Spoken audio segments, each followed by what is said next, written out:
Welcome to IdeaGen TV. Today we have with us General Craig Nixon, CEO of Nixon 6 Solutions. General, welcome. Thanks, George. Great to be here. So great to have you on IdeaGen TV. I would love for you to be able to explain to our global audience a little bit about yourself, as well as your incredible professional career and your roles and responsibilities at Nixon 6 Solutions. Sure, I'd be happy to. I started in the Army. I spent 30 years, almost 30 years in the U.S. Army, primarily in special operations. Over the course of my career, I had a number of tours there to include command in the 75th Ranger Regiment, both in Afghanistan and Iraq. The J3, or Director of Operations for Joint Special Operations Command, again in Afghanistan and Iraq, and then also as the Director of Operations, or J3, for U.S. Special Operations Command based in Tampa. I retired in 2011 as a Brigadier General and started a company with Stan McChrystal focused on leadership consulting. And we were really trying to take the lessons we had learned from transforming special operations, particularly in the early to mid 2000s, and apply those to the business world. So how do you communicate better? How do you make decisions faster and more effectively? Did that for a number of years, really focused on both leadership education through an executive leadership course we developed, and also through change management consulting and what I would call organizational coaching, really helping leaders affect change in their organizations. And in 2013, I left to take over as the CEO of Academy, a company formerly known as Blackwater, a private security company, and ran that for 3 years, acquired a number of companies, creating Constellus, one of the largest security companies in the world. Since then, I stepped down as a CEO and started Nixon 6, really focused on helping small companies in the U.S. government space scale, helping leaders change their dynamics inside of their organization. And then I also spend a fair amount of time on nonprofits, primarily focused on veterans and their families. Well, General, first of all, thank you for your service to our nation. Clearly, you've made an incredible impact, and changing the world is not easy, as you know. If it were, I'd like to say someone would have done it a long time ago. And so being able to help coach, everyone needs a coach, by the way. I mean, you see these athletes, they need a coach. I think CEOs, NGO leaders, and especially maybe public sector folks need a coach.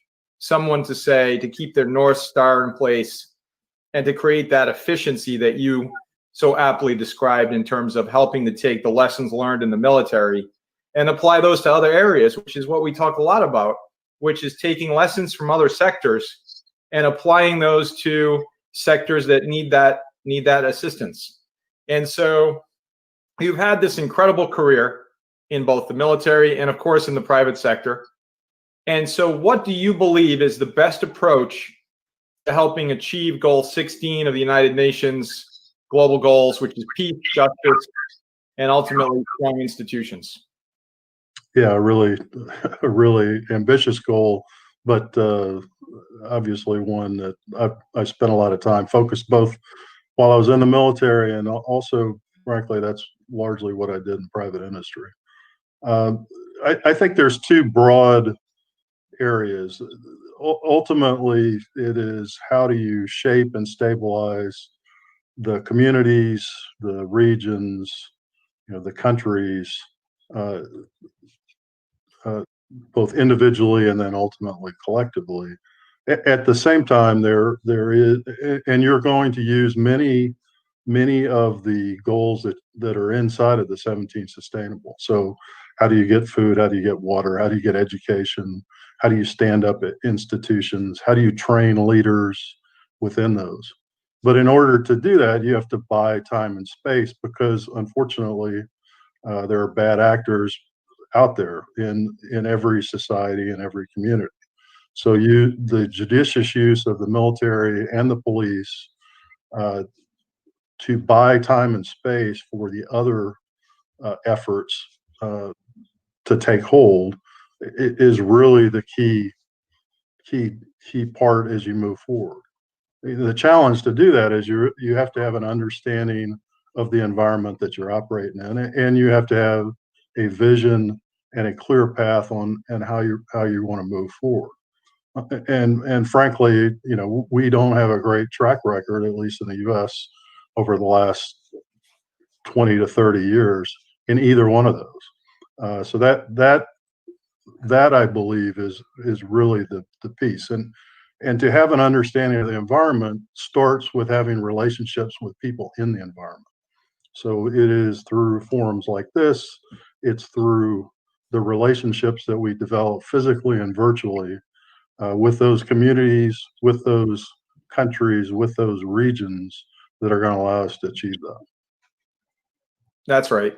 And so you mentioned a lot of things that we ultimately believe in, which is having those relationships in place. I think what I refer to as dynamic resiliency, the ability to create these relationships in good times so that in times like we are experiencing now, which are truly unprecedented, you can pivot almost seamlessly because you understand the capacity, the critical elements of your partners to be able to help with accelerating or at least maintaining operations to a degree that allows you to be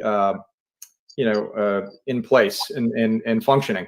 The organizations that you see are not functioning today. Many that are falling behind did not have that strategic foresight to develop these relationships.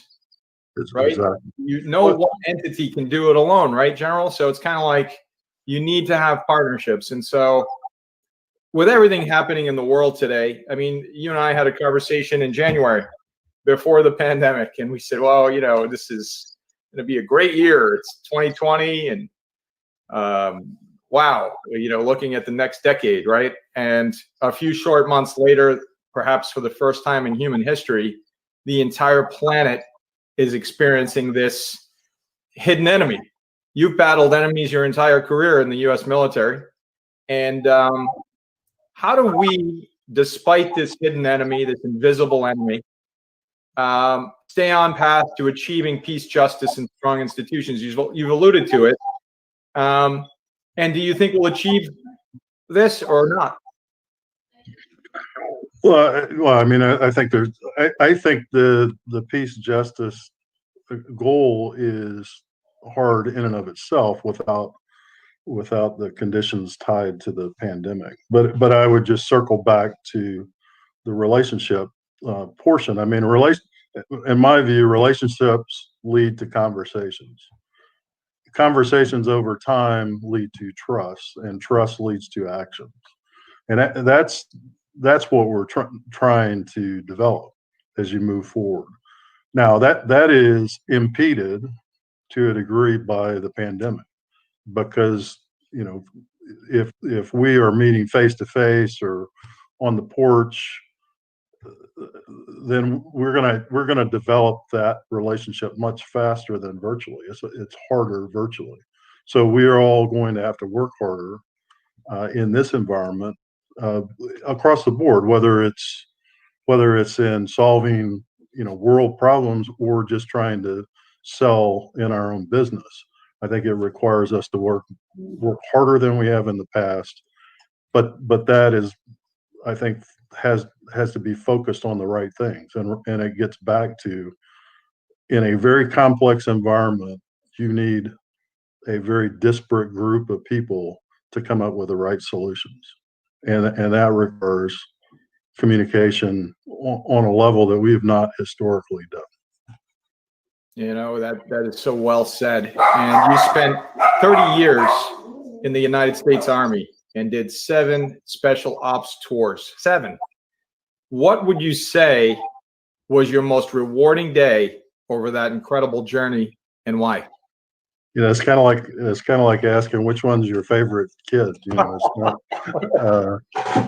I don't know. I mean, it's very difficult for me to pick one specific day. I will say there was a number of days, a number of times over the course of my career, both, frankly, both in the military and outside, where your team, in against all odds, in a very trying environment, were able to achieve something that most of the people in the team did not believe they could achieve. Whether that's a hostage rescue or whether that's, meeting a sales revenue goal that, no one believed would happen. That to me is the most fulfilling and rewarding, because it's less about you. It's more about seeing the team, operate at a level that they didn't believe they could operate. So when I was in the Rangers, the great thing about the Rangers is everybody that goes into the Rangers is better than they would be if they weren't in the Rangers. The organization brings them up. And so, it's the sum is greater than the parts, but it's that organization makes you better. And I think for leaders, it's how do you create an environment that makes the individuals in the organization better because they're part of the team. So those are the things that are most rewarding to me as I look back on, my career. I'd like to ask you a follow-up to that because it's so fascinating, and I love that analogy. So how does that work? How did the Rangers make you better? Well, the first part is the culture. So when you join the Rangers, it's really, you have to volunteer 3 times. You volunteer for the Army, you volunteer for airborne school, you volunteer to be part of the Rangers.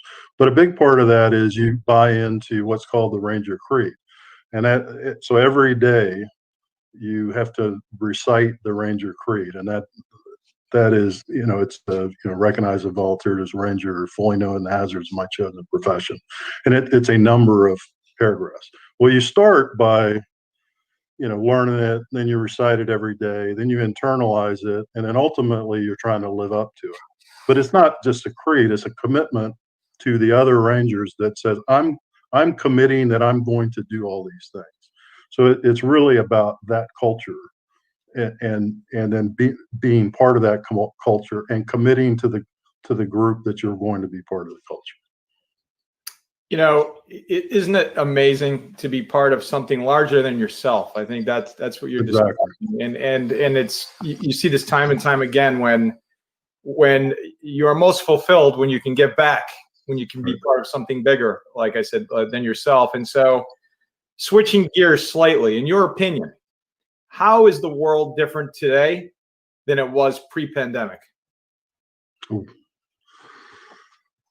Yeah, I have a hard time separating the pandemic from all the other, factors that are going on in the world. I think the pandemic is just kind of an accelerator for some of that. I think what we're seeing inside of our own country is these major divisions we're really kind of seeing globally.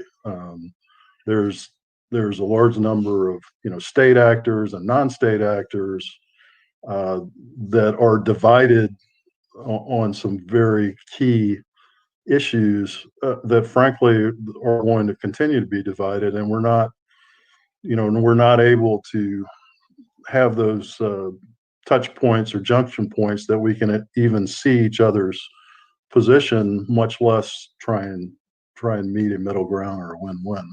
So from my perspective, and I'm largely a glass is half full optimistic guy, but I would say globally right now it is as divided as I have seen it probably in my lifetime. And the pandemic just accelerates that, because I think the pandemic forces us to look internally and at the same time isolates us. So it gets back to that. There's less forums. There's less opportunity to do face to face. There's less travel. There's less understanding of the conditions that other people have, which all kind of exacerbate the larger issues, which were there before the pandemic and will be there after the pandemic. But during this period of time, I just think we're seeing divisions in our own country and kind of globally continue to grow. And these are, divisions that perhaps, are manifested or exacerbated by what we see during this time of isolation, et cetera. And bringing people together, like you said, is so critically important. And we are not now able to do that other than through means like recording remotely, or Zoom, or Teams, or whatever people are using today. And it's just a little bit different. It's a great additional opportunity to stay connected, but there's no substitute, like you said, in the end, for that combination of meeting in person plus then maintaining a relationship. I know you, and so this is easy. Right. But if it were the first time, I were, chatting with you, it'd be different. And it takes longer, and it takes more effort, like you said at the beginning. So as a global leader, you've served in the military for 30 years. You went on to an incredibly successful career in the private sector, advising leaders on leadership. What do you believe, General Nixon, is the best approach to achieving all of the United Nations goals by 2030? Yeah, I think we've talked about a lot of it. My belief on leadership is leaders really have a couple of mandates. Number one is that they have to have a vision. They have to know where they want to take the organization or the community that they're leading. And then they've got to create the environment for other people to excel. And then finally, they have to manage crisis, and they've got to have the drive to be able to do it, because it's hard work. So I think as you scale that, it's really, how do you do that at the local community level, whether that's a neighborhood or a village or a city, and then scale it to a country, and then scale it to a region. And that's as difficult. As you scale, it gets harder and harder. I mean, if it's 100, it's the kind of the rule of 150. If it's 150 or less, I know everybody, I know their names, I know their families. As it scales past that, then it is through change agents that I'm trying to lead that organizational change. And so I think it is that effort. And when you're talking about those 17 sustainable goals, you're talking about really hard, complex problems, which requires a very disparate groups to come together around that vision, which you've established, to achieve it. And then the communication and trust that will actually lead to actions, as we talked about earlier.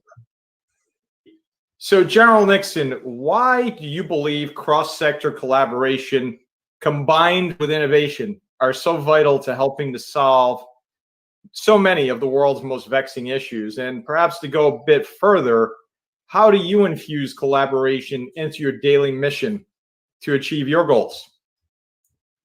Yeah, I think we've touched on it earlier. I think the more complex the problem is, the more it's going to require really subject matter experts from disparate areas and disciplines.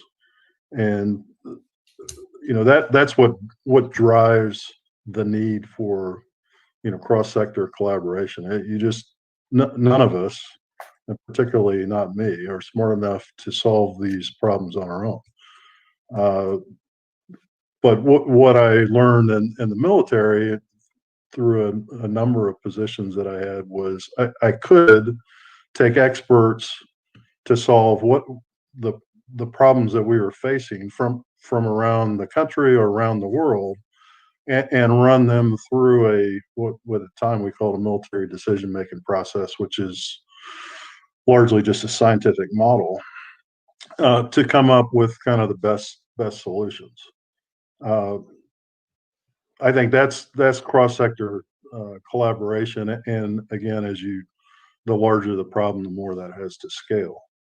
The challenge is, I mean, historically, if it's a hard problem, we kind of take too long to admire it, and then we'll make a decision. And then once we've made a decision, we don't track the decision, and things change. And in reality, it's kind of like get the boat off the dock.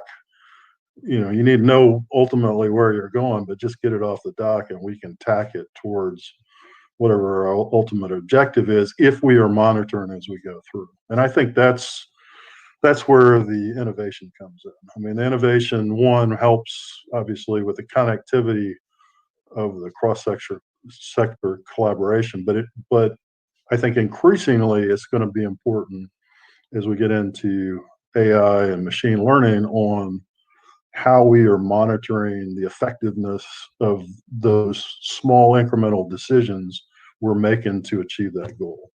And I think that's the biggest challenge, and I think has been kind of highlighted during the pandemic. I mean, there's a lot of, frankly, advantages of working virtually, but one of the major disadvantages, how do you measure the effectiveness of not just your internal organization, but how you're moving towards your objectives in a way that is forward-looking versus looking back. Right, and it depends on the type of work, and the work-life balance is important. And I think people will, maybe that's one of the elements that's forever changed, is there'll be a hybrid model of perhaps working remotely and in person. But to your point throughout this interview, there's no substitute for convening in person. And I would also offer that I think there are some people that are self-disciplined and can manage that work-life balance, but the vast majority of people that I've encountered, to include myself, have to go through almost an environment of discipline to get to a level of self-discipline. So I think how we train our employees, if we're going to go to that hybrid model, is going to become much more important. How do we train them, and then how do we measure their effectiveness? Because we're people, and so we all are striving to be self-disciplined, but I think we all need help getting there. That's right. That's a great note of humility, General Nixon. 30 years in the United States military. Thank you so much for your service. Thank you for your leadership. Thank you for all the impact with so many folks you've coached and helped lead and change the world. And then 7 missions, 30 years. I mean, my gosh, we commend you for everything you've done. We thank you for everything you've done. We thank you in advance for everything you're going to do, because you're just beginning on many levels. I know you're doing so much even today after that, several careers. Some folks would dream of one career. You've had multiple careers and still going, and I love that. And what is your post-summit ask for our global audience as we continue to change the world? For me, I think I just believe in this time. Try and look at problems through other people's eyes. Try and to see how they see the problem, not how you see the problem, but actually make the effort to look at it through their eyes. Because I think, one, it will help inform you on your own issues, but I really believe that's what's going to lead to the relationships and the trust and the actions that are needed as we kind of move forward. General Craig Nixon, CEO, Nixon 6 Solutions, thank you for your service to our nation, and thank you for all you're doing, are doing, will do, as you change the world forever. Global leadership defined. General Craig Nixon, thank you. Thanks, George. Too kind.